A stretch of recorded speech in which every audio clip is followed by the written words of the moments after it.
Bonjour, goeiedag. Je vais donc m'exprimer en français, je m'excuse, mon néerlandais, je l'apprends, mais il est très limité. Donc, dans le cadre de cette journée, en fait, je pense pas pouvoir vous parler d'eugénisme au sens strict.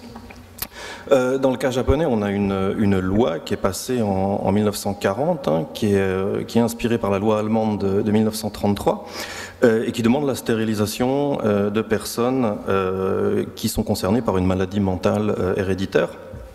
Ça a concerné au total 538 personnes au Japon. Néanmoins, c'est une loi qui a été extrêmement critiquée, en particulier de manière assez paradoxale par la droite nationaliste, la droite dure japonaise, qui considérait par essence que, dans le discours de l'époque, le Japon était le pays des dieux, donc le Japon était un pays pur par essence. C'est la raison pour laquelle cette loi eugéniste a été très critiquée. Il y a bien sûr eu d'autres courants eugénistes dans les années 1930-1940 au Japon, mais aucun qui se soit véritablement imposé sur le long terme. C'est un sujet dont on pourrait parler plus en détail, mais j'en parlerai pas plus aujourd'hui ici, étant donné que le sujet plus spécifique, c'est l'unité 731. Donc je ne pense pas qu'on puisse parler véritablement d'une influence réelle et durable au Japon de méthodes ou de pratiques visant à améliorer le patrimoine génétique de l'espèce humaine. Par contre, si on étend cette définition à l'amélioration des conditions de vie, alors là, je pense qu'on peut dresser des parallèles. En particulier parce que au Japon, jusqu'en 1945, un petit groupe de technocrates, donc au sens de personnes qui tirent leur pouvoir de connaissances techniques spécifiques, un petit groupe de technocrates va mettre en place un programme de guerre bactériologique et chimique et d'expérience médicale qui trouve ses racines en fait à la fin du XIXe siècle. Pour faire très court, en 1868, donc le Japon passe à l'ère Meiji, le Japon se modernise entre guillemets et le Japon devient un État-nation. Dans ce contexte, la science va participer à la création de la nation. Pour être très clair, les sciences occidentales sont connues au Japon avant le 19e siècle, bien entendu, mais c'est à partir de ce moment que les sciences sont mises au service de l'État. Ici, vous avez par exemple une manifestation de cette science au service de l'État, création de l'école médicale des forces armées au Japon, basée sur différents modèles similaires qu'on trouve en Europe ou aux États-Unis, par exemple. Dans ce contexte particulier, apparaît un personnage qui est fondamental, complètement inconnu en général des Occidentaux. Il s'agit de Koizumi Chikahiko. Koizumi est un médecin militaire. Et Koizumi va faire de l'arme chimique, c'est par là que ça commence, sa priorité absolue. C'est une décision qui est bien entendu influencée par la Première Guerre mondiale, je vous passe les détails, mais en 1923, le Japon produit déjà du phosgène et du gaz moutarde. Suite évidemment à l'influence que Koizumi a pu avoir sur le gouvernement, qui va véritablement pousser pour le développement de la guerre chimique. La logique de l'époque est relativement simple, si on veut être clair. Les puissances occidentales possèdent de telles armes, donc si le Japon veut prétendre à un rôle au niveau mondial, le Japon doit également posséder des armes similaires. Pour en revenir à l'eugénisme au sens très large, ou à la question de l'amélioration de la vie par des moyens scientifiques, Koizumi est un personnage extrêmement intéressant parce qu'il ne va pas seulement s'intéresser à la science en tant qu'arme de destruction, mais aussi à ce qu'il considère comme un moyen de fortifier cette nation qui est naissante, une nation qu'on fabrique, à travers la fortification de l'individu, et ça implique donc la fortification, bien sûr, de l'armée. Au-delà du gaz, en fait, Koizumi est vraiment, je pense, obsédé par l'idée de renforcer la nation. Il va faire toute une série d'études sur la malnutrition au Japon, sur le nombre de calories qu'on va donner aux soldats. Et il va faire également une série de plaidoyers, bien sûr, pour développer une industrie chimique. Et dans le discours de Koizumi, le chlore, le phosgène sont tout autant nécessaires sur le champ de bataille que pour désinfecter l'eau et pour soigner les bronchites. Et dans le contexte de l'époque, c'est un discours qui va faire mouche, qui va avoir un franc succès parmi les élites japonaises. À titre indicatif, durant la première guerre sino-japonaise, donc 1894-1895, les troupes japonaises meurent 10 fois plus de maladies que de blessures infligées par l'ennemi. Pendant la guerre russo-japonaise, 10 ans après, 1904-1905, c'est 20% des troupes japonaises qui sont incapacitées, notamment par le beriberi, qu'on pensait être en fait un virus à l'époque. Et donc les bactéries vont, jusqu'en 1945, hanter les élites politiques et surtout militaires japonaises, au point où le ministère de la Santé, par exemple, est créé sur une initiative de ce personnage. Ce qui est intéressant de noter, c'est que le ministère de la Santé est créé en 1938, donc déjà en temps de guerre pour les Japonais, qui sont en guerre plus ou moins depuis 1931. Donc ici, vous avez le socle, si on veut, des atrocités médicales et biologiques japonaises, que ce soit dans les moyens techniques ou que ce soit dans le mode de pensée. Donc il faut bien comprendre que l'arme chimique est financée, elle est dirigée, elle est approuvée au plus haut niveau de l'État japonais. Le personnage qui va développer un arsenal proprement bactériologique et d'expérience médicale au Japon, dont vous avez certainement entendu parler, il s'agit donc de Ishishiro, qui est souvent présenté comme une espèce de génie du mal, entre guillemets, comme une espèce de Mengele japonais. J'aurai l'occasion d'y revenir. Mais Ishii est surtout un disciple en fait de Koizumi. Et Ishii va convaincre Koizumi et les généraux nationalistes qui l'écoutent, il va convaincre tout ce monde de la nécessité de développer des armes bactériologiques. Sur le même raisonnement que Koizumi pour l'arme chimique, si les puissances occidentales en ont, pour avoir l'air crédible, on doit aussi développer une arme bactériologique. Ici, il y a une formation de microbiologie et à force de plaider, que ce soit à Koizumi ou que ce soit aux politiciens ou surtout aux généraux de l'armée japonaise, son discours va parler également. Et en 1932 déjà, Ishii est nommé à la tête de son propre laboratoire de recherche. Et là, vous avez une preuve du rôle de ces personnages, de ces technocrates dont j'ai parlé avant, puisque son projet est jugé comme suffisamment important et suffisamment digne d'intérêt pour que Koizumi en fait le place à la tête de son institut et lui laisse les mains complètement libres dans le développement des directions de recherche sur l'arme bactériologique. C'est ça qui va pousser ici à installer un premier centre de recherche, entre guillemets, premier laboratoire en Mandchourie, donc sur le continent. Il y a deux raisons principales qui ont poussé ici à s'installer en Mandchourie, donc sur le continent. Premièrement, pour pouvoir faire des expériences sur des populations d'origines diverses, donc mandchous, chinois, coréens, soviétiques évidemment. Deuxièmement, la discrétion, puisque, comme vous le savez, cette arme biologique, cette arme bactériologique, la production en tout cas d'armes biologiques est interdite par la Convention de Genève de 1925. Donc, en 1932, Ishii installe un centre dans la campagne mandchoue, où sont emprisonnés environ entre 600 et 1000 détenus, principalement des Chinois, également aussi des Soviétiques, qui sont en général surtout des personnes qui ont été raflées par ce qu'on appelle la Kempeitai, donc la gendarmerie japonaise, si vous voulez, donc intégrée à l'armée. Et ces Chinois ou ces Soviétiques sont livrés directement au programme de Ishii. Le programme biologique est secret, bien entendu, du fait de l'illégalité de cette arme, mais encore une fois, c'est extrêmement important, c'est un programme qui est complètement intégré à l'État, donc on a une structure autonome au niveau des directions de recherche, mais finalement, que ce soit pour les financements, que ce soit pour l'approvisionnement en cobayes humains, que ce soit pour l'approvisionnement matériel, c'est véritablement l'État japonais qui assume le bon fonctionnement. On est loin des stéréotypes, des images qu'on peut trouver, où on voit cette espèce de savants fous dans des laboratoires souterrains quelque part au fond de la Mandchourie. Pour vous donner quelques chiffres qui corroborent cette institutionnalisation, le budget annuel qui est délivré à Ishii, au début des années 40, il est de 10 millions de yens. Et c'est exactement le budget pour 1940 de toute l'université de Tokyo, qui est donc la plus grande université, pensez le Harvard japonais.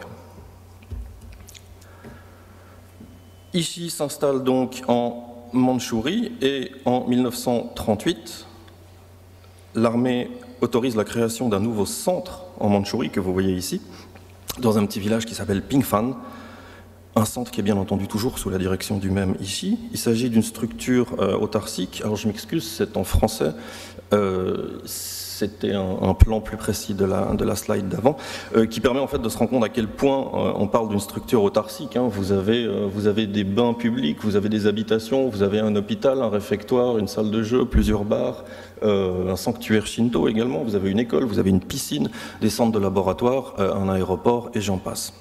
Donc une structure autarcique de 6 km² environ, qui emploie à peu près 3000 personnes. 1938, toujours, on assiste à un développement qui est, je pense, extrêmement révélateur du degré d'institutionnalisation de l'arme biologique japonaise.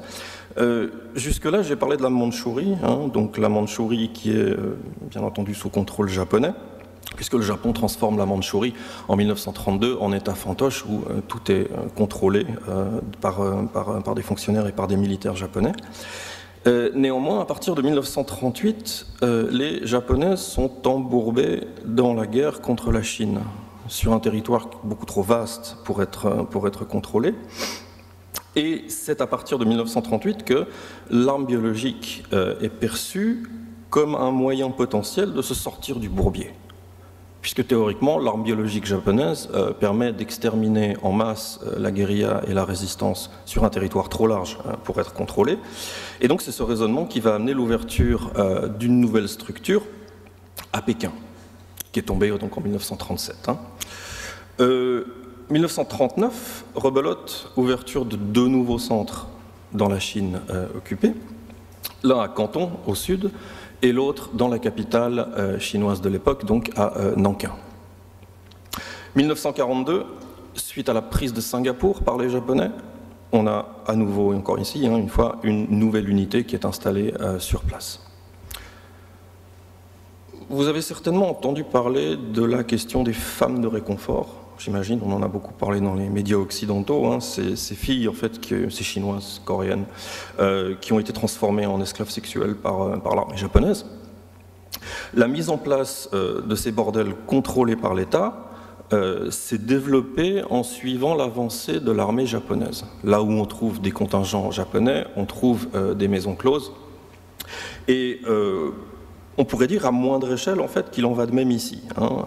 L'arme biologique suit l'avancée des troupes impériales sur le terrain et on a donc affaire, encore une fois, à un véritable réseau avec des liaisons aériennes régulières.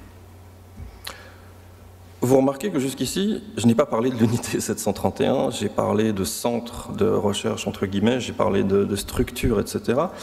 Il y a une raison à ça, bien sûr, c'est parce que c'est seulement en avril 1941 que ces unités vont officiellement faire partie de l'armée japonaise. Vous les avez ici sous leur dénomination principale, hein, donc ici il s'agit des unités de guerre bactériologique qui sont, vous les retrouvez sur la carte. Ces unités vont rester toujours secrètes, hein, mais dans le cadre d'une guerre, les Japonais le savent très bien maintenant, dans le cadre d'une guerre qui ne peut pas être gagnée par les moyens traditionnels, les unités du programme biologique sont officiellement intégrées à l'armée japonaise. C'est-à-dire qu'elles vont recevoir ce qu'on appelle un tsushogo, donc ce numéro que vous voyez, toutes les unités de l'armée japonaise étaient pourvues d'un numéro. Et en 1941, les unités du programme biologique sont donc normalisées, entre guillemets, complètement intégrées à l'armée japonaise, puisqu'elles reçoivent un numéro au même titre que les unités classiques, on pourrait dire. Ce à quoi vous ajoutez, alors là je vous ai mis un petit peu la totale, hein, il s'agit de tous les endroits en Asie où on trouve une structure plus ou moins en rapport avec l'arme biologique. Donc ça inclut également ici des antennes régionales de fabrication de vaccins par exemple, des usines, des centres d'expérience, hein, pour que vous compreniez bien qu'on a véritablement affaire à une structure qui est beaucoup plus large que la simple dénomination Unité 731 qui se trouvait en Mandchourie, mais un véritable réseau organisé et commandité depuis Tokyo, avec des liaisons aériennes régulières, principalement en Mandchourie et en Chine, également sur sol japonais, et bien entendu jusqu'à Singapour. Ishii, il est donc le directeur principal de ce programme, mais il est, je pense, surtout représentatif de l'état d'esprit de l'époque. C'est quelque chose dont on discutait encore aujourd'hui en préparation de cette journée d'études. Il y a un état d'esprit par rapport à la science, par rapport à la médecine dans ces années 30, dans ces années 40. Et Ishii est le directeur principal, certes, mais il ne peut pas diriger physiquement chacun de ces centres et chacune de ces unités. Donc, les militaires travaillent de concert, travaillent ensemble à travers cette structure ici, certes, mais ils travaillent aussi avec la communauté scientifique civile. Des recherches sont par exemple menées dans les universités japonaises. Je vous donne un exemple parce que c'est le plus flagrant. À l'université de Tokyo, donc toujours la même, on a une thèse de doctorat qui est soutenue en 1940 et qui porte le titre sans équivoque de « Production de conteneurs pour le transport de puces destinées à répandre la peste comme arme d'attaque bactériologique ». Donc là, vous avez une thèse réalisée dans une université civile en 1940, évidemment en collaboration avec les structures de l'unité 731, néanmoins dans le domaine civil. Ici, vous avez une réunion qui confirme cet engagement du monde universitaire. Vous avez un congrès de microbiologie en 1942 à l'université de Tokyo. Alors, vous y voyez ici Ishii. Vous avez ici son rival, si on veut, Kitano Masaji, qui se trouve ici. Et puis vous avez le directeur ici, Masuda, qui est le directeur de l'unité de Nankin. Ici, donc, recrute dans les meilleures universités au Japon, qui sont principalement celles de Tokyo ici, et puis celles de Kyoto, où il a d'ailleurs fait ses études. Et chaque année, des listes de noms sont fournies à Ishii par ses collègues qui sont restés dans le monde civil. À la fin de 1939, on estime que c'est 5000 personnes qui travaillent sous ses ordres en Mandchourie, et plus de 10 000 personnes au total qui sont réparties sur le continent, ce à quoi vous ajoutez encore des structures de fabrication, surtout de gaz chimiques, pas bactériologiques mais chimiques, sur le territoire japonais. Ici, nous avons une photo des officiers supérieurs uniquement de l'unité 731. Donc, encore une fois, il ne s'agit pas de l'intégralité de la structure, il ne s'agit pas du petit personnel, mais véritablement des têtes dirigeantes, si on veut, uniquement pour l'unité 731. On en parle très peu, mais on estime qu'en 1940, le petit personnel, entre guillemets, est composé à environ 30% de non-japonais. Donc surtout des Coréens et des Chinois, certains qui sont formés à des études de médecine. Néanmoins, c'est vraiment difficile d'en savoir plus. Soit parce que ces personnes, après-guerre, ne vont pas avouer leur participation à ces crimes, dans un contexte de libération nationale. Si vous êtes coréen, vous retournez en Corée, vous êtes chinois, vous retournez en Chine, vous n'allez pas lever la main en disant « oui, j'ai participé à des atrocités dans un contexte de libération et de reconstruction nationale ». Ça, c'est la première raison qui fait qu'il est difficile d'en savoir plus sur ces personnages. Et l'autre raison, c'est que certains ont été, en tout cas on le suppose, tout simplement utilisés à leur tour dans des expériences. Quelques mots sur les expériences à présent. D'abord, donc je l'ai dit, il s'agit d'une arme secrète. Donc on va assister au développement d'un vocabulaire spécifique qui va toucher autant à l'arme chimique qu'à l'arme bactériologique. Par exemple, les projectiles qui contiennent des substances du gaz chimique sont classés par couleur, ce que faisaient aussi les Allemands d'ailleurs. Les Japonais récupèrent la terminologie générale, les gaz lacrymogènes c'est vert, le gaz moutarde jaune, etc., etc. De manière générale aussi, on parle de mortier, entre guillemets, ou de fumée spéciale, ce qui fait que ça rend la tâche des historiens extrêmement difficile pour savoir quelle substance a été employée à quel moment et à quel endroit. Idem, mener des expériences sur des cobayes humains, les élites japonaises l'ont bien compris, il faut au préalable déshumaniser le cobaye humain sur lequel on va conduire des expériences, raison pour laquelle les prisonniers sont appelés des maruta. Maruta, ça se traduit par des bûches, des rondins de bois en japonais. qui sont ensuite numérotés. Donc les noms sont complètement laissés de côté. Pardon. On a simplement le Maruta numéro 1. Et de manière intéressante, quand on compte en japonais, on emploie un mot différent selon si on compte une personne, selon si on compte un objet, quel que soit.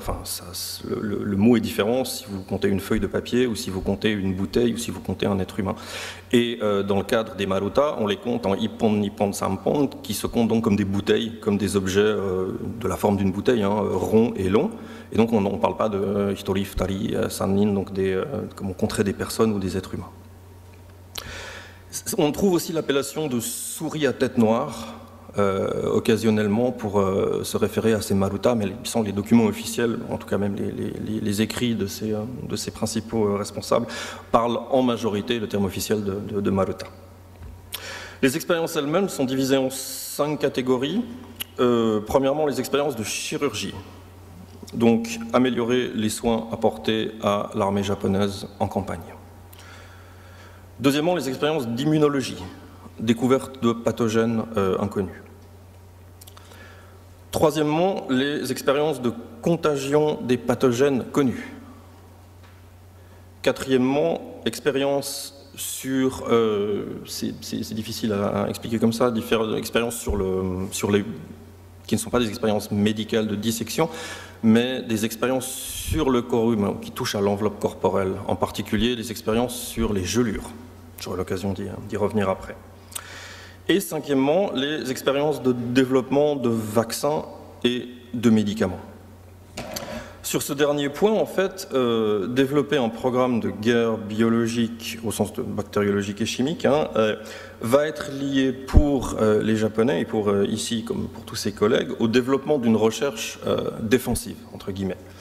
Par exemple, entre 1940 et 1945, Ishii va développer un vaccin contre la peste.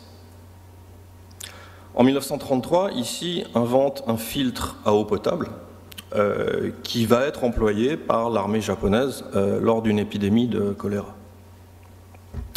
Cet exemple du choléra est particulièrement intéressant parce que les bactéries de choléra sont cultivées uniquement pour développer des vaccins.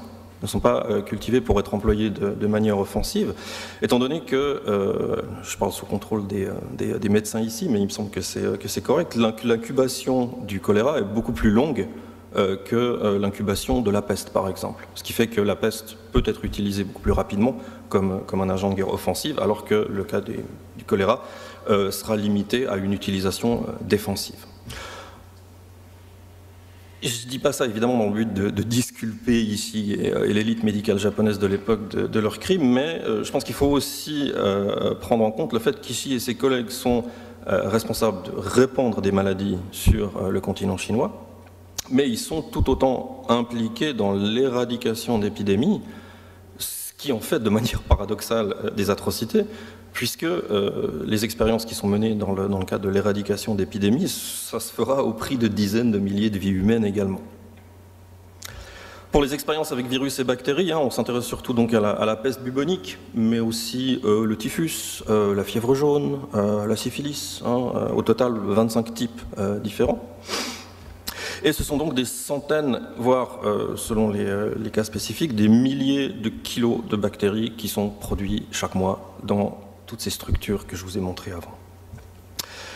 Assez logiquement, une filiale de l'unité 731 produit également en masse des agents de dissémination de ces maladies, jusqu'en 1945. En 1945 même, on compte 3 millions de rats, lapins, souris et autres muridés qui sont prêts à être contaminés. Les Japonais, ici en particulier, ont aussi planché sur des obus qui seraient bombardés ou largués à très haute altitude et qui se déverseraient en fait sous forme de nuages, de sorte à toucher des régions entières.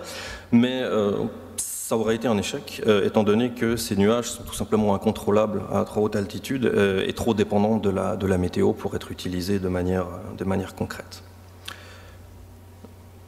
Je vous montre ici, est-ce que vous arrivez encore à les lire? Non, ça fait un peu petit peut-être. 3 citations dont je vous laisse prendre connaissance puisqu'on va les regarder ensemble bientôt. Donc ça, il s'agit des expériences au niveau de la forme. Hein. Les prisonniers qui sont utilisés comme cobayes, ici, contrairement finalement à des hommes qu'on souhaite exterminer, pour des raisons eugénistes conventionnelles, on pourrait dire, à l'inverse de ça, les prisonniers, les marutas, sont donc bien traités, hein, au départ en tout cas, si on considère que pour les scientifiques japonais, les résultats des expériences sont absolument primordiaux. On parle en général de 3 repas par jour, hein, sommeil normal, activité physique régulière qui sont fournies à ces cobayes humains. Par contre, l'espérance de vie est en moyenne de 3 mois pour ces cobayes et une fois les expériences menées, ils sont bien évidemment achevés puis incinérés.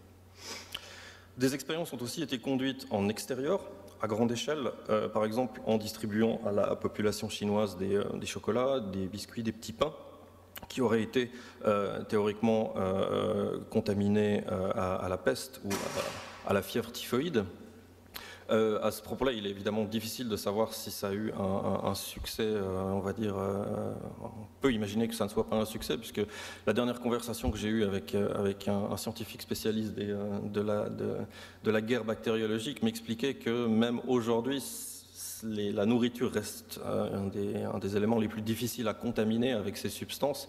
Donc on peut bien entendu comprendre que dans les années 30-40, si on n'y arrive pas aujourd'hui, il y avait très peu de chances pour qu'on arrive à le faire de manière efficace dans ces années-là.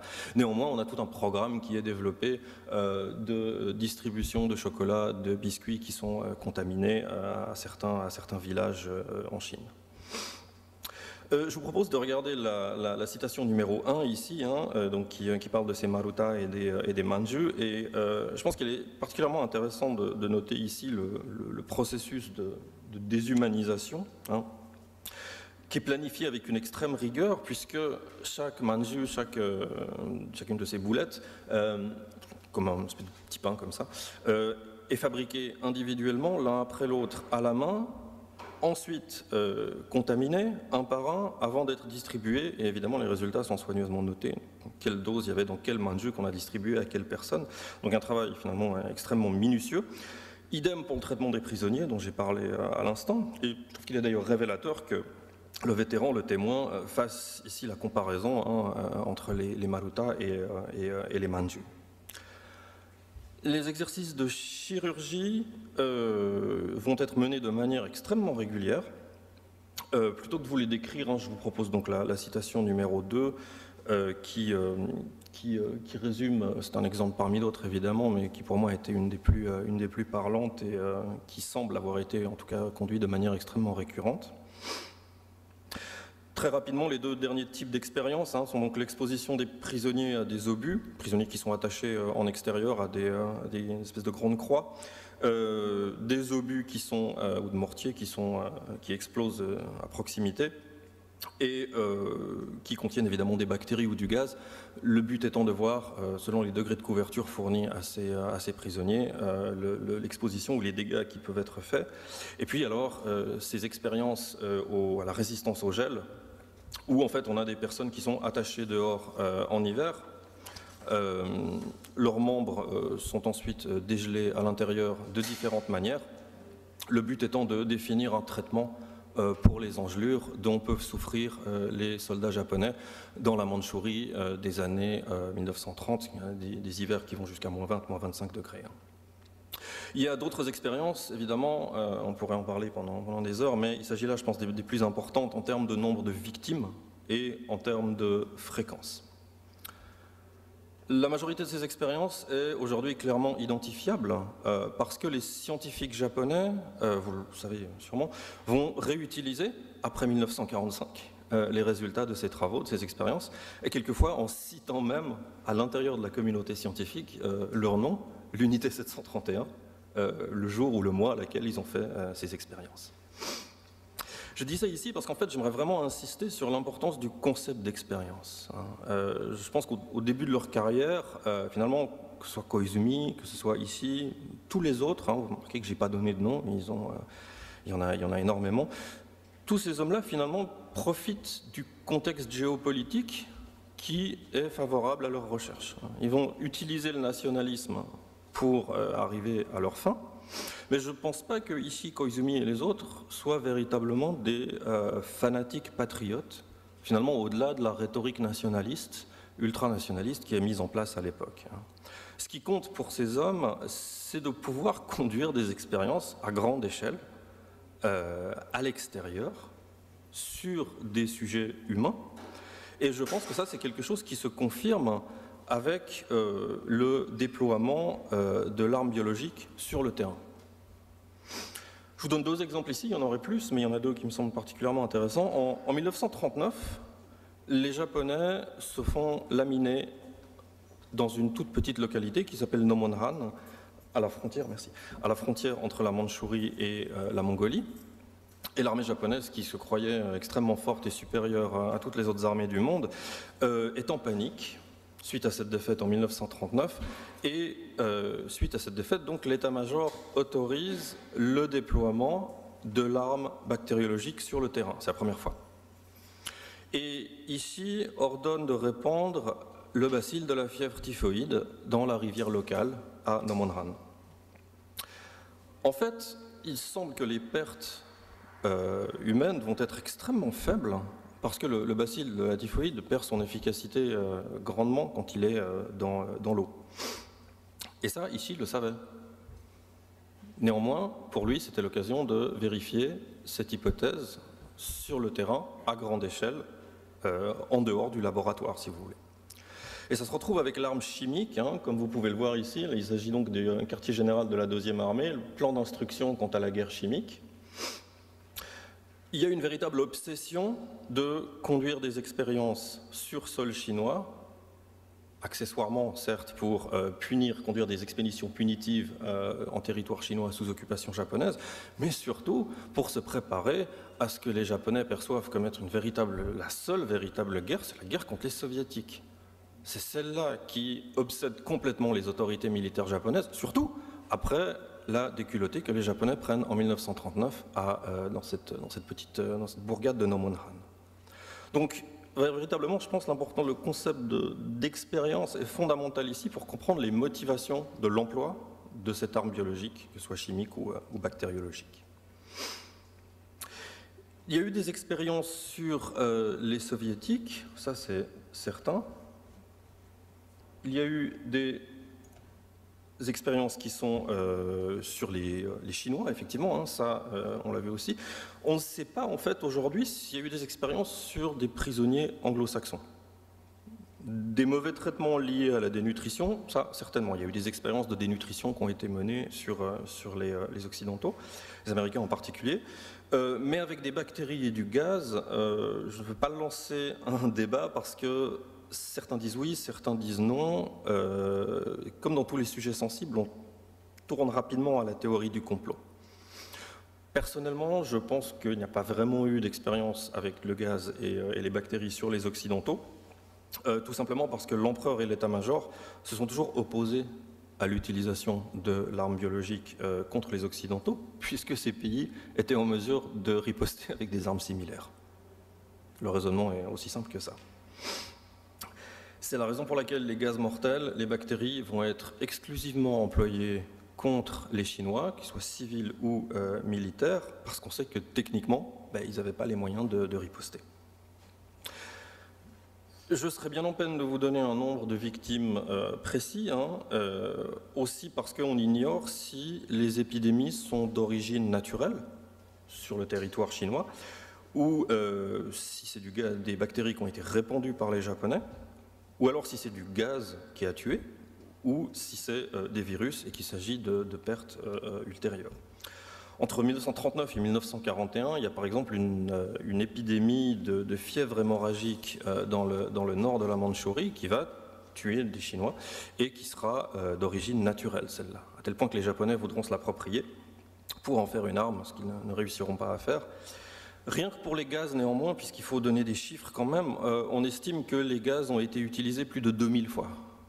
Donc à plus de 2000 reprises, l'état-major japonais a donné l'autorisation de déployer du gaz de guerre contre les civils ou contre l'armée chinoise. Un bilan total de plusieurs dizaines, voire centaines de milliers de victimes. Je ne peux pas vous en dire plus. Finalement, moi je suis d'avis que les chiffres ne sont importants que jusqu'à un certain point, et il y a un historien japonais qui pour moi a très très bien décrit le phénomène.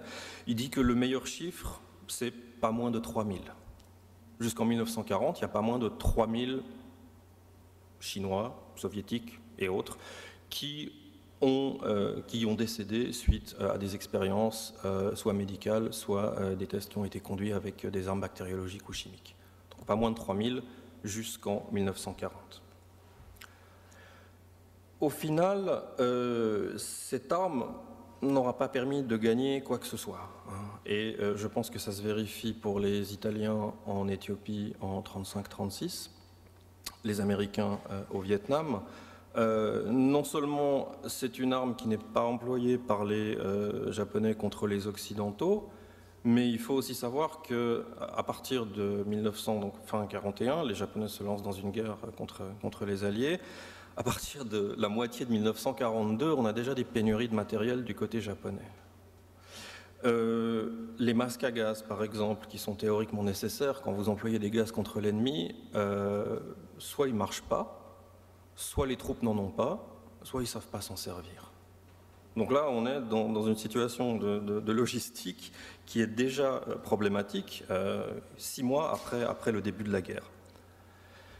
Donc le développement au final, face à cette pénurie, l'exemple des masques à gaz, mais ça peut être une pénurie de matériaux de protection quand vous fabriquez ces substances, le développement de mesures défensives, que ce soit bactériologique ou chimique, va être très rapidement abandonné. Et l'arme biologique, chimique ou bactériologique, va devenir en fait une arme de dernier recours, et surtout une arme de dissuasion pour le gouvernement japonais face aux ennemis occidentaux. D'ailleurs, c'est extrêmement intéressant puisque la fin de l'unité 731, de toute la structure, est liée au désastre général de la guerre. Le 8 août 1945, les Soviétiques enfoncent la Mandchourie, les défenses japonaises. Les Japonais sont complètement pris de court. Les Japonais vont dynamiter toute leur structure sur le territoire mandchou le plus rapidement possible, donc évidemment de manière incomplète. On va exécuter tous les prisonniers qui restent, donc les cobayes potentiels. Toutes les archives sont évidemment brûlées à la va-vite. On a là des témoignages de vétérans. Je n'ai pas pu vous amener aujourd'hui pour des questions de temps, mais il s'agit véritablement d'une destruction et d'une élimination incomplète, ce qui fait que les Soviétiques vont réussir à mettre la main sur quelques-uns de ces documents. Ici et ses collègues les plus importants ils sont bien entendu rapatriés d'urgence au Japon par des moyens spéciaux. Le petit personnel, par contre, lui, va être généralement abandonné, quelquefois pris par les Soviétiques, et amené à contribuer d'ailleurs au programme bactériologique que les Soviétiques étaient aussi en train de développer. Ici est la plupart de ces collègues qui sont rentrés au Japon après 1945, vous savez sûrement, mais ils sont amnistiés par les Américains, ils sont surtout dédommagés par les Américains en échange de leurs données de recherche que les Américains considéraient comme, à l'époque en tout cas, comme absolument fondamentales. Il ne sera donc jamais question de guerre bactériologique au procès de Tokyo, l'équivalent donc du procès de Nuremberg. Guerre chimique, il en sera question. La guerre bactériologique, il y aura une seule mention du procureur qui fait une bourde en quelque sorte et il va rétracter son commentaire ultérieurement en disant que c'est pas ce qu'il a voulu dire. Donc le sujet, de manière générale, sera vraiment passé sous silence, le sujet de la guerre bactériologique. Et tous les scientifiques concernés vont en fait reprendre leur poste dans le réseau de santé, dans des universités japonaises, dans des structures ministérielles et gouvernementales. Le réseau qui est donc développé jusqu'en 1945 va vraiment continuer à exister et le rôle de ces hommes en fait ne sera jamais remis en cause, sauf pour certains vers la toute fin de leur vie. Dans les années 1980, quand certains historiens des sciences japonais commencent à travailler sur l'unité 731 et découvrent le poteau rose en quelque sorte, que tous ces noms qu'on a dans des rapports d'avant 45, c'est les mêmes noms de tous les principaux directeurs des départements de médecine ou des différentes antennes ministérielles au Japon. Je vous en donne ici deux exemples. Je vais en parler pendant des heures, c'est le sujet sur lequel je suis en train de travailler, mais je resterai bref. Je vous donne ici le nom de Naito Ryoichi et donc de Yoshimura Hisato, hein, donc comme en japonais on met le nom de famille devant le prénom. Naito, le premier à gauche, en fait c'est lui qui dirigeait l'unité qui se trouvait à Singapour. Entre autres, hein, il y a eu d'autres fonctions, mais c'est lui qui était à la tête de l'unité de Singapour. Et de manière intéressante, c'est lui qui va créer, après 1945, la première banque de sang et de plasma japonaise. Avant de créer une entreprise qui s'appelle la Croix Verte, qui va connaître un succès commercial monumental, en particulier parce que les Américains, en 1950, commandent des produits aux Japonais pour la guerre de Corée. Et par exemple, le plasma sanguin dont on a besoin pour soigner les soldats, va être fourni par l'entreprise qui va être fondée par Naito. Yoshimura, alors ça vous avez en fait le businessman et l'académique, hein, le businessman à gauche et l'académique à droite. Yoshimura était donc en charge des expériences sur les gelures en Mandchourie jusqu'en 1945, et lui alors réintègre différentes universités, mais il est nommé après la guerre à l'université de Kobe, où il va exercer jusqu'à sa mort en 1990. Il va laisser, alors lui, ça va être un des seuls à laisser vraiment une large littérature, évidemment en repompant tous les expériences et tous les travaux qu'il a fait avant 1945, et en les utilisant de manière presque publique après 1945. Voilà, ça c'est un petit topo, on va dire, de base, hein. Il y aurait énormément à dire sur ce programme-là. Néanmoins, ça c'était pour parler du factuel sur l'unité 731 jusqu'en 1945. J'aimerais en fait parler un petit peu maintenant, élargir, je pense, un peu le sujet, et parler de ces comparaisons qu'on entend souvent, hein, entre l'Allemagne et le Japon, les pays de l'Axe, Ishii, qui est toujours décrit comme une espèce de Mengele japonais, j'en avais parlé un petit peu avant. Et finalement, je pense que c'est un rapprochement qu'on trouve en Europe, bien sûr, comme pour donner une valeur spéciale à l'exemple japonais, hein, comme pour lui donner du poids. En comparant finalement Mengele à Ishii par exemple, hein, c'est une manière aussi, je pense, d'ancrer les crimes japonais, donc des crimes lointains pour un occidental, d'ancrer ces crimes japonais dans un système de référence familier. Hein. C'est aussi une manière finalement peut-être de prendre conscience, comme il dit tout à l'heure, que finalement il s'agit d'un sujet qui est très peu connu en dehors du Japon, en dehors de l'Asie, peut-être entendu parler d'Ishii, mais sans plus. Et cette comparaison avec Mengele permet aussi aux gens de prendre connaissance de l'existence de ces atrocités. C'est une manière en quelque sorte de s'approprier le passé, on pourrait dire. Hein. Ce qui est intéressant, vous le voyez ici, j'ai pris trois exemples au hasard. Dans tous les ouvrages, je dis systématiquement tous, sur l'unité 731, qui ont été écrits par des occidentaux qui ne lisent pas le japonais, j'insiste bien, des occidentaux qui ne lisent pas le japonais, on trouve au moins une comparaison avec Auschwitz. Alors, vous avez la plus évidente, hein, l'Auschwitz de l'Est. Ici, vous avez un journaliste australien qui nous explique que l'usine de mort, c'était l'Auschwitz de l'Asie. Et ici, vous avez le premier centre de Vichy, donc en 1932, hein, qui était un Auschwitz avant Auschwitz. Donc on a véritablement une espèce de comparaison obligatoire pour tous ces historiens ou journalistes qui écrivent sur l'unité 731. Je ne les blâme pas. Dans un sens, ça permet de mettre en avant un sujet qui est peu connu. Et d'ailleurs, c'est ce que font les Japonais aussi, hein, puisque à partir des années 70, ça me fait très plaisir de pouvoir dire 70 au lieu de 70, je dis aussi 70 chez moi, à partir des années 70, un grand nombre de témoins au Japon, de vétérans, de supporters de reconnaissance de la cause, hein, de ces vétérans qui ont souffert, ou des gens qui témoignent, vont accompagner leur publication de comparaison en japonais. Il y a une utilisation extrêmement récurrente de ces mots-clés. Hein. Par mots-clés, j'entends Auschwitz, nazisme, Hitler, des photos d'Anne Frank, par exemple. Hein. J'étais surpris la première fois, mais c'est quelque chose qu'on retrouve assez régulièrement. Il s'agit évidemment, hein, de mettre en avant, pour les Japonais, de mettre en avant leur souffrance, en faisant cause commune, hein, en insistant que les deux régimes de l'Axe ont fabriqué et employé des gaz de guerre. Je vous donne un exemple extrêmement récent, un ouvrage qui est sorti en 2017, Vous avez ici la troisième page. Il s'agit en fait du fils d'un vétéran de l'unité 731 qui, en 2017, publie de manière posthume le témoignage de son père avec cette image, comme pour renforcer un lien supposé entre les deux. Donc là, vous avez écrit en japonais donc les enfants du camp de concentration d'Auschwitz dans la ville de Auschwitzim en Pologne, sous occupation de l'Allemagne nazie durant la Seconde Guerre mondiale, avec la mention de l'Holocauste.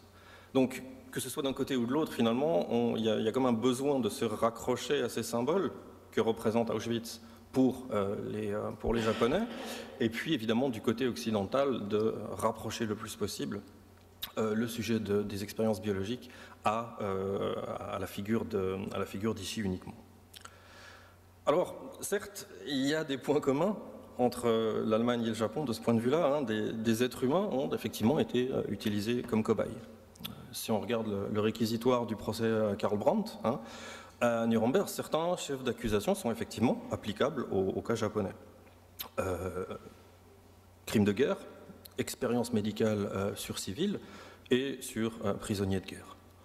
Un autre point commun que j'ai découvert, on parlait tout à l'heure à la lecture du livre d'Olivier Gay sur le personnage de Mengele, un autre point commun, c'est qu'il y a véritablement une espèce de fascination pour Mengele après 1945. Donc la vie est présentée de manière presque rocambolesque. Mengele aurait une vie de playboy quelque part entre le Paraguay, l'Uruguay, l'Argentine, le Brésil, etc. Il en va un petit peu de même pour Ishii au Japon. Ishii va mourir en 1959, mais que ce soit de son vivant ou de manière posthume, Ishii est décrit comme un personnage haut en couleur, un personnage mystérieux, anormalement grand, avec un soi-disant penchant pour les très jeunes filles dans les quartiers rouges, un très fort penchant pour la boisson. Beaucoup de vétérans vont le voir partout. On dit qu'ici est caché en Mandchourie, ici est caché en Corée, ici est caché à Taïwan. Enfin, il est partout, on l'a vu, même si en réalité, voilà, on l'a pas vu. Et en réalité, ici va se faire très discret de 1945 jusqu'à son décès. Mais c'est véritablement un personnage de savant fou qui va être créé, que ce soit à travers les témoignages de vétérans ou que ce soit à travers les quelques écrits qui vont apparaître sur l'unité 731. Mais fondamentalement, je pense qu'il faut surtout considérer ici, et c'est ce que font les historiens japonais sérieux, il faut le considérer comme un coordinateur.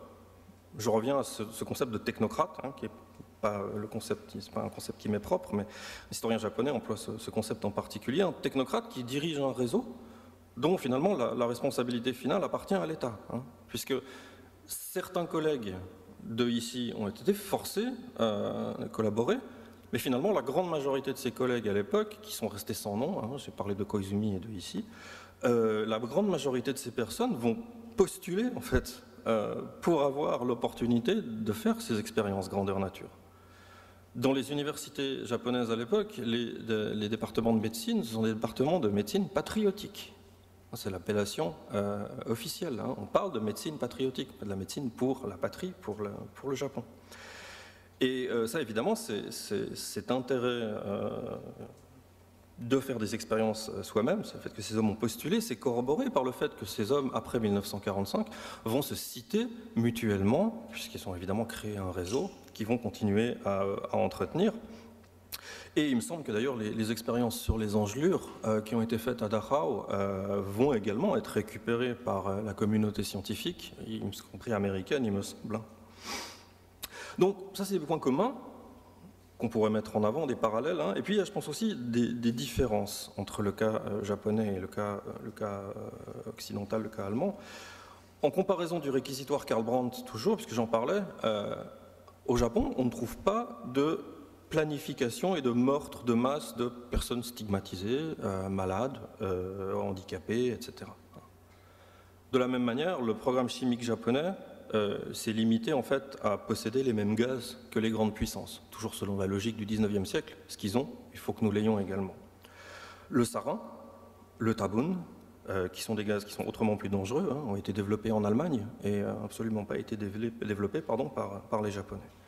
De la même manière, quand les Américains s'intéressent à récupérer les données scientifiques des Japonais, sont avides de connaissances du programme bactériologique japonais, mais n'ont absolument rien à récupérer, parce qu'il n'y a rien de nouveau qui a été fait avec les gaz par les Japonais. Toujours sur la guerre chimique, à ma connaissance, en Allemagne, on s'intéresse au traitement des blessures, phosgène, gaz moutarde, en effectuant des expériences sur les animaux. Donc il y a évidemment les expériences de Natzweiler et Ravensbrück, je pense qu'on va peut-être en parler un peu après, mais on parle 150 prisonniers, je crois, de manière ponctuelle. Il ne s'agit pas d'une politique systématique. Il y a aussi la question du degré d'institutionnalisation. Si on considère que le programme japonais, non seulement est développé extrêmement rapidement, beaucoup plus vite que tous les autres, presque de zéro, et on parle d'un organisme vraiment qui occupe plus de 10 000 personnes. Et c'est totalement intégré à l'agenda de défense nationale.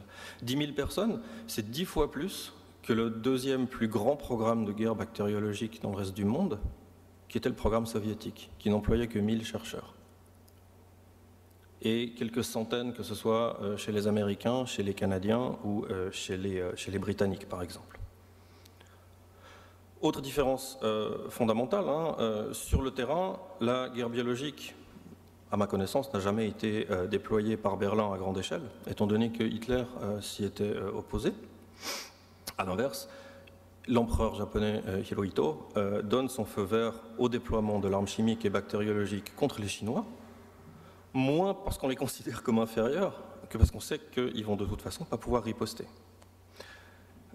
Il faut aussi rappeler, je pense quand même, que les élites japonaises n'ont jamais eu de plan, tout court quand on considère qu'ils se sont lancés en guerre contre les Américains en 1941. Ça, c'est déjà un manque de plan assez exceptionnel. Mais surtout, il n'y a jamais eu de plan de destruction d'un groupe social, d'un groupe ethnique quelconque, en fait. Alors certes, on utilise des Chinois, des Russes comme cobayes humains, ça c'est sûr, parce qu'on considère que la vie des soldats japonais est plus importante dans la logique de l'époque. Mais il n'y a pas de volonté génocidaire de détruire les Chinois, il n'y a pas de volonté génocidaire de détruire les Coréens, c'est incomparable. On pourrait même aller plus loin en disant qu'à plus large échelle, finalement, c'est l'assimilation dans l'empire des Coréens et des Taïwanais qui va être un débat récurrent sur toute la première moitié du XXe siècle. Est-ce qu'ils sont un jour aptes à devenir aussi civilisés que les Japonais? Est-ce qu'ils ne seront jamais Japonais? Les intellectuels et l'administration vont sans arrêt osciller entre le rôle qu'on va faire, mais c'est sur l'assimilation, c'est pas sur la destruction des autres populations asiatiques. Idem aussi, les structures de l'unité 731, c'était un secret d'État, vous le savez maintenant, et si je ne me trompe pas, la solution finale était aussi un secret, si je ne m'abuse. Mais l'existence d'Auschwitz était connue en Pologne, de la même manière que Dachau était connu en Allemagne, puisque la fonction d'un camp de concentration, c'est de terroriser. Donc il faut bien que la population soit en tout cas au départ au courant. Donc je pense que les comparaisons entre ces deux pays de l'Axe sont fréquentes, certes, mais je pense qu'il faut chercher ailleurs pour des parallèles qui sont en fait plus solides. Et évidemment, en particulier, je pense à ce qu'on a regardé comme dernière slide ici, se tourner vers les États-Unis, puisque c'est là que les parallèles, à mon avis, sont beaucoup plus fréquents. Premièrement, quand les scientifiques japonais sont amnistiés par Washington,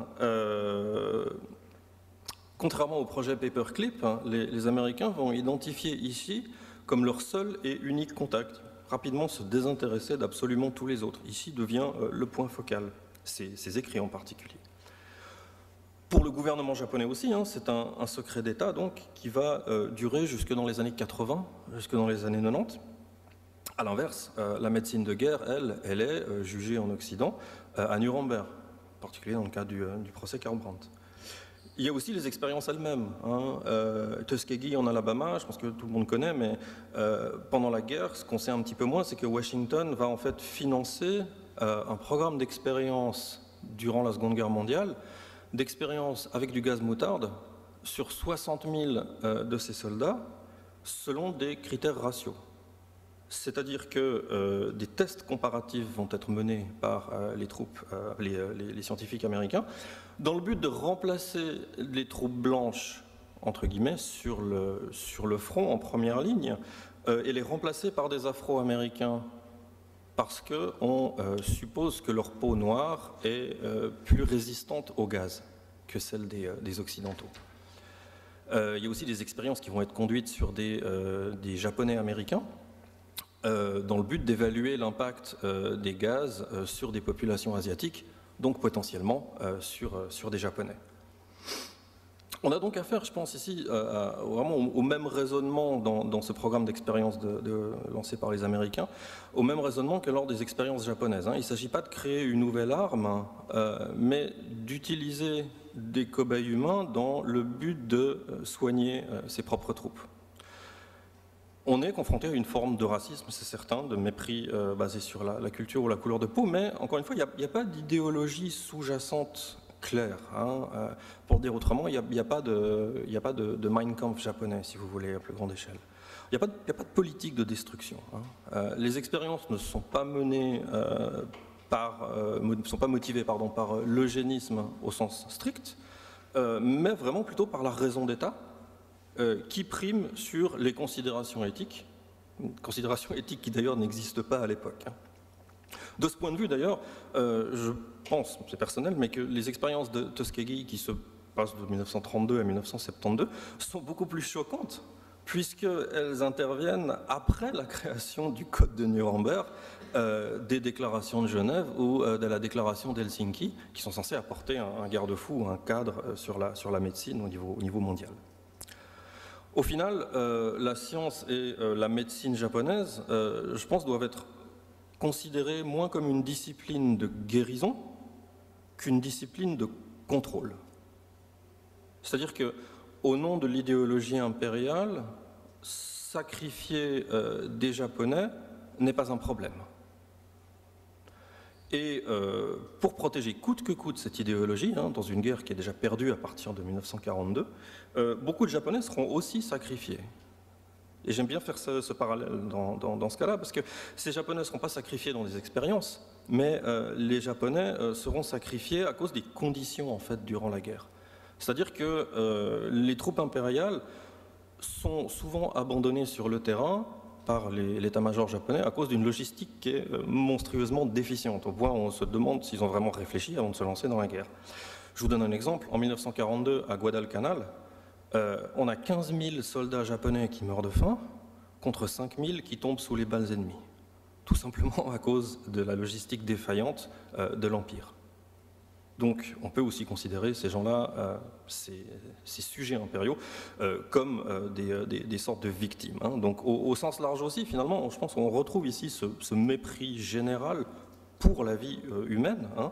Et les individus sont aussi responsables que le système, finalement, puisqu'on a ce système dont j'ai parlé, l'État, on a les exemples ici Koizumi, et de manière intéressante, il en va de même après 1945, dans l'après-guerre. Vous vous souvenez très certainement, je crois que tout le monde était né ici, les attentats au sarin du métro de Tokyo en 1995 par la secte Aum, ce sont des scientifiques qui ont participé, qui ont élaboré et qui ont fabriqué les récipients et conditionné aussi le sarin qui a été employé. Au nom, encore une fois, d'une idéologie. Donc là, on a de toute façon affaire, je pense, aux mêmes structures, à la même idée. Au nom d'une idéologie, ces scientifiques ont participé à une opération de meurtre, d'attentat à large échelle. Et paradoxalement, donc, expérimenter au nom de la nation, finalement, pour revenir à ce que je disais au début, expérimenter au nom de la nation trouve ses racines dans cette obsession scientifique de Koizumi de fortifier la nation à la fin du XIXe siècle et au début du XXe siècle. Si vous regardez aujourd'hui, à part chez les historiens spécialisés, Koizumi est rarement mentionné comme le père de l'arme chimique. Koizumi est surtout mentionné comme un pionnier, lutteur infatigable contre la tuberculose, et surtout comme le fondateur, évidemment, le père du ministère de la Santé. Ici, vous avez une plaque en fait, qui se trouve à l'entrée des archives médicales de l'armée de terre à Tokyo. Alors effectivement, on se souvient de Koizumi d'une certaine manière, pas comme lui en tant que père de l'arme chimique, Néanmoins, et j'insiste là-dessus, c'est vraiment pour ça que je le mentionne en dernier, parce que c'est quelque chose que j'entends systématiquement, ça ne veut pas dire que la société japonaise vit dans le déni. Hein. On l'entend partout, dans tous les médias, les Japonais ont un problème de mémoire, etc. Non. Ce qui se passe, c'est que dans les années 1970-1980, sur le sujet de l'arme chimique et de l'unité 731, il y a une société civile qui émerge. Hein. Elle émerge déjà même avant, mais on peut dire que dans les années 70-80, c'est là où elle fait le plus de bruit. Et donc, les atrocités médicales commises par les Japonais pendant la guerre, on en parle, on est au courant. Il y a eu des mouvements de réconciliation, il y a des groupes qui vont jusqu'en Chine, des associations d'amitié sino-japonaises, des voyages réguliers qui sont organisés. Donc, on n'est pas dans le déni. Ça, c'est certain. Hein. On parle de l'unité 731 dans la sphère publique. Par contre, il est aussi certain, effectivement, qu'il n'y a pas eu d'épuration dans les milieux scientifiques. Il n'y a pas eu d'épuration parce que, de ce point de vue-là, il n'y a pas de rupture entre l'avant-guerre, le temps de la guerre, et puis l'après-guerre, hein, puisque l'élite médicale et scientifique japonaise va être évidemment réintégrée aux institutions, et ça va amener tous les problèmes éthiques dont la communauté médicale japonaise doit s'occuper aujourd'hui. Elle s'en occupe très bien. Néanmoins, ça a été une phase extrêmement difficile pour la génération suivante de médecins et de scientifiques de devoir s'occuper des crimes qui ont été commis et qui, eux, sont restés méconnus ou dans un certain déni. Voilà. Je vous remercie de votre attention.